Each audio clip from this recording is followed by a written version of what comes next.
Crimino at Lightform Par Blue Pale Palo ka-project. Tara, pag-usapan natin.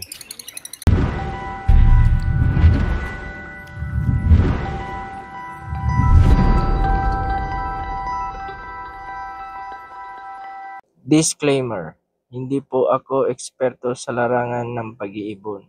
Ang pagtuturong ito ayon lamang sa aking karanasan at sa tulong ng kapwa mag-iibon. Good morning mga ka-project. Bali, naging busy tayo nung mga nakarang araw.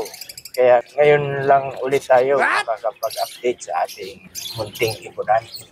So ngayon, pag-uusapan natin yung pagkakaiba ng Crimino at yung light form ng Pale Palo, yung Par Blue Pale Palo. Bali, may sample video tayo mga ka-project.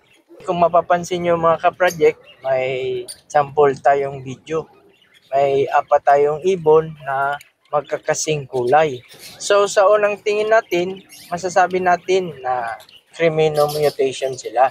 Pero kung ating susuriin, isa dyan ay isang Par Blue o Pale Palo.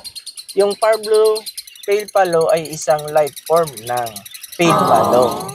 Kung hindi natin susuriin o isa tayong baguhan, hindi natin masasabi na Pale Palo pala yung isang ibon. So, mapapagkamalan natin sila na isang Crimino o yung Ino mutation. Kaya ipapakita ko sa inyo mga ka-project yung pagkakaiba ng Crimino at light form Par Blue Pale Palo. At kung mapapansin nyo din, may isa dyan na isang Crimino pero young or bata pa.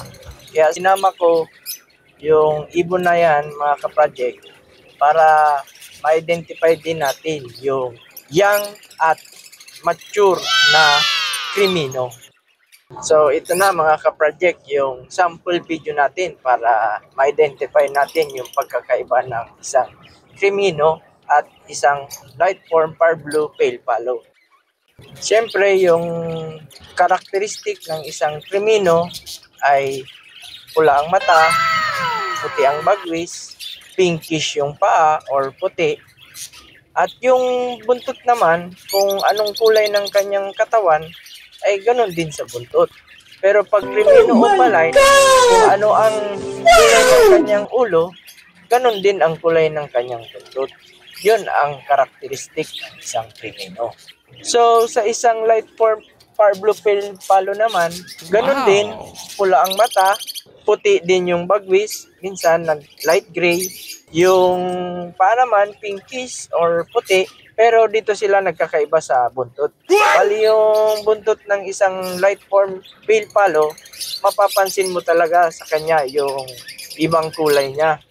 Yun ang isang karakteristik ng isang Pale Palo, yung nag-gray, may ibang kulay sa kanyang buntot. Yan ang palatandaan natin na isa siyang Pale Palo. So, doon lang sila nagkakaiba sa buntot. Yan lang ang tatandaan nyo na laging titingnan nyo sa pag may nag-declare ng isang Crimino. So, ganyan lang mga ka-project. Bali, lagi lang natin na titingnan yung buntot para masabi natin na Crimino or Pale Palo lang siya. So, para hindi tayo makargahan sa isang ibon, yun lang papansinin natin.